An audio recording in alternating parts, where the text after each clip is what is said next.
Just want to go to Senator Mike Braun in the middle of all of this. The Indiana Republican joins us on the phone. Senator, thank you for taking the time. Well, the president's made it clear, as you know, and your Democratic colleagues have made it clear, that despite the strength in that employment report and that we don't need this, that they want this and they will likely get this. What do you say? Well, they're definitely going to get it. I'm literally here in the last 3 or 4 votes. We've been up all night. The only accomplishment for the American public would be what you heard. The unemployment benefit will be at $300, and we'll go through, I think, August or September. But, Neil, if you would look into the amendments that we've offered to flush out some of the stuff that is astounding in this bill, because 90% of it, unrelated to COVID, gives you a few fingers. There was one item for just a small amount in today's denomination, $390 million, was for the administrative fees associated with the underlying authorization of $70 million for the SBA. There was a group of ag loans that were not only forgiven by ethnicity, but given a 20% dividend to boot. That kind of stuff, when I think people look into what's in it, that is that wish list that we've heard about that's been rushed over here. We've tried to flush it out with roughly 25 to 30 amendments, but there's more than you can imagine, totally unrelated to COVID relief and the health care issue. Economy's rebounding back in the states that had good business climates and didn't have these massive shutdowns in relation to the disease itself. And I think we do see it started to tick up. I think it'll be sudden, but it's steady over the next year or two. And what do we have? 5 to 10% predicted GDP growth for the first quarter.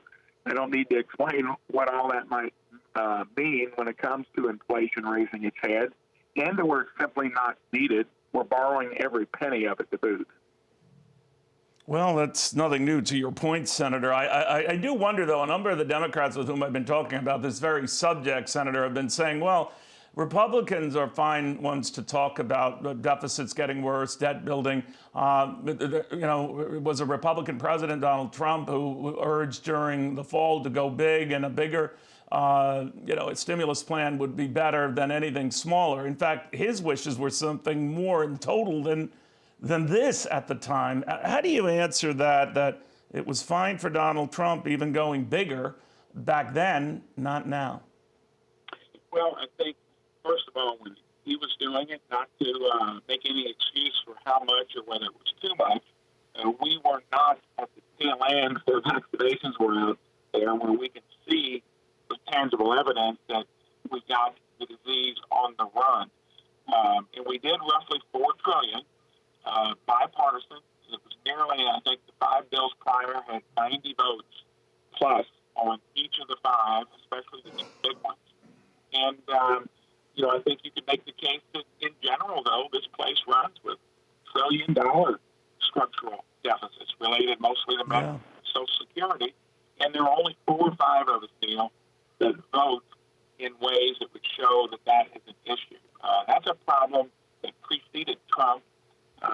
Don't know whether his forte was being a fiscal conservative. I think that had to be shown yet. But there's no doubt about this. And most of the largesse comes from the House.